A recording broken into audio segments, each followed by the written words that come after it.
Hello,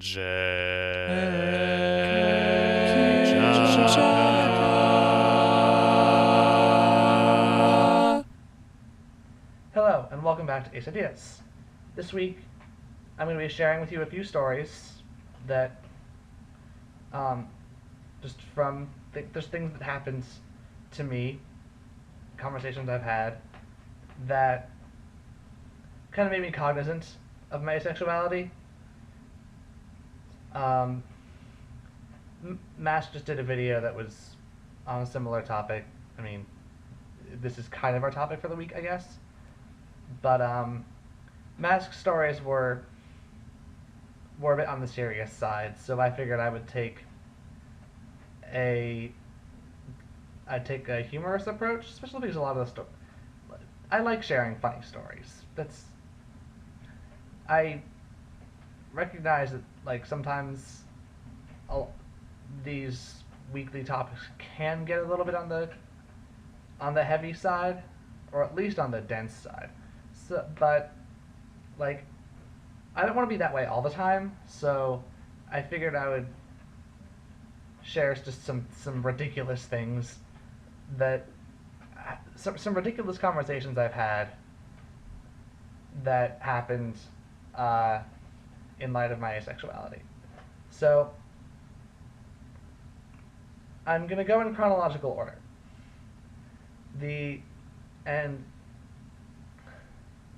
it sort of goes short, long, short. So I'll just start with the first one. This happened, it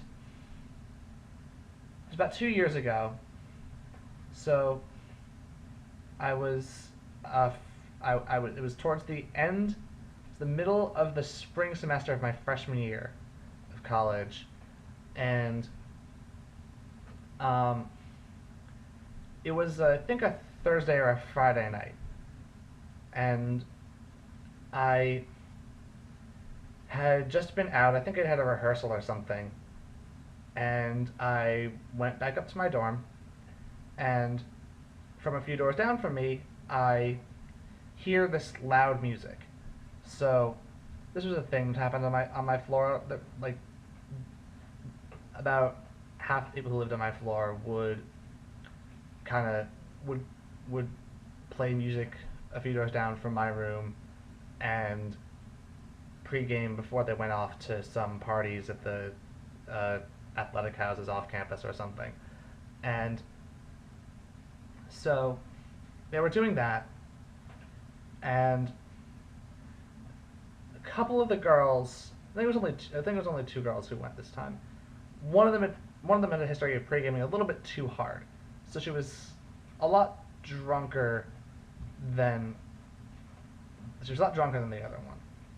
But essentially they were just laughing. I walk in, there's loud music, and there are these, and my two drunk neighbors were laughing hysterically about something as soon as I walked in the door. And so I awkwardly say hello to them, and then one of them turns to me, looks at me, and starts laughing even harder. I'm like, "What are you laughing at?" And she says to me, real name, I say, "What?" And she starts laughing and says, "I'm not asexual." And she cracks up. I'm like, I give her this confused look. I'm like, okay. And then the two of them left, shouting excitedly about something about getting laid tonight. I'm like, and they were really drunk, so I was like, okay, have fun, just be safe, because alcohol and getting laid, not always the best combination. So I don't know if they heard me or not. I don't know what happened the rest of that night. So all I know is they were really drunk and wanted to pursue some sort of sexual encounter with somebody, and for some reason, me walking in the door was the most hilarious thing in the world to them because I was asexual. They wanted I don't know. It was ridiculous. That was story number one. Story number two took place a few months later. That's that summer in between my freshman and sophomore year of college. I was at home. I was hanging out with. I had made plans to hang out with my friend Devin, who was featured in a video I'm in the questionnaire video I made back in the winter, and at first it was just gonna be a bunch of me and him, and a bunch of our friends. We're gonna just sort of hang out at his house, maybe like have a bonfire or play some volleyball or something. But and he invited, it was gonna be a mixed gender group, so gonna be guys, girls, whatever. And he, as soon as I got a text message from him while I was driving, so I didn't look at it until after I was already parked in the street. So then I looked at my phone and he said, "Yo, all the girls bailed. Let's go to White Castle." So I said, "Okay." And I have a big car, so the guys, it was me, Devin, a couple of our other friends, and Devin's brother. We all piled in to into my car, and we were talking about music or something, and some of them had mentioned, I think one of them had mentioned Katy Perry, and I have little to no respect for Katy Perry as a performer as well as a human being, because I think her lyrics are not only vapid, but some of them can be borderline insulting. And I could forgive that if she was like a halfway decent musician, but she's not. She's a terrible singer. And so, any Katy Perry fans out there, I'm sorry, I just don't like her. I was complaining about Katy Perry, and I'm like, why is she famous? She's a terrible. She can't sing live. Why is she famous?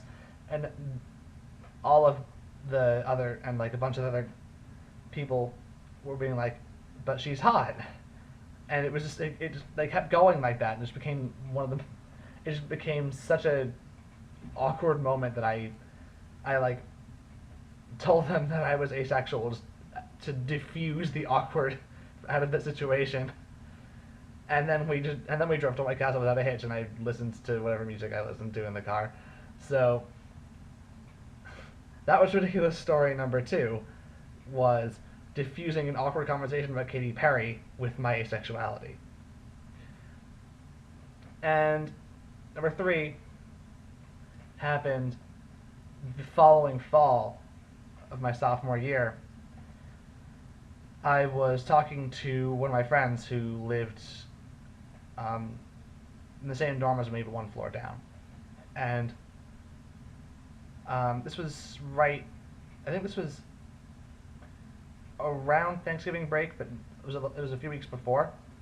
And I asked my friend what she was doing that weekend, and she said she was going home because it was her boyfriend's birthday. And I said, and they were planning on seeing a movie. And I said, oh, cool. What movie do you want? What movie do you want to see? And she said she had no idea. And then I'm like, okay, well, you better hope it's not a horror movie then, because I know how much you hate horror movies. And she said, oh, no, probably not. My boyfriend doesn't really care enough to about any movies for him to like be really serious about one, so we don't know what we're gonna see. So I said, okay, wait a second. If you don't know what you're seeing, and your boyfriend doesn't care enough to remember what you're seeing, why the heck are you going to the movies? And she just starts laughing hysterically, and I'm standing there I'm standing there confused, being like, what are you laughing at? And she says through her laughter, we're those people. And I'm still not getting it. She's like, wait, what do you mean? And she laughs even harder. It takes me like 10 seconds before I finally get that the reason they were going to the movies was so that they could have some time alone together to make out and do other affectionate things in the movie theater, which was. And then I started laughing just at my own ridiculous Ace moment because that's really the biggest and most hilarious Ace moment that I've ever had. I'm at least in recent memory. So those were just so it was ridiculous. All right, those were three silly stories that were inspired by or have some relevance towards my asexuality. I hope you enjoyed them. Sorry if I'm a little bit awkward today. It's been a long time since I've recorded one of these videos. So hopefully in the coming weeks I'll get my land legs back. But for now, oh well. See you in a few weeks. This has been JAKQ. See you later.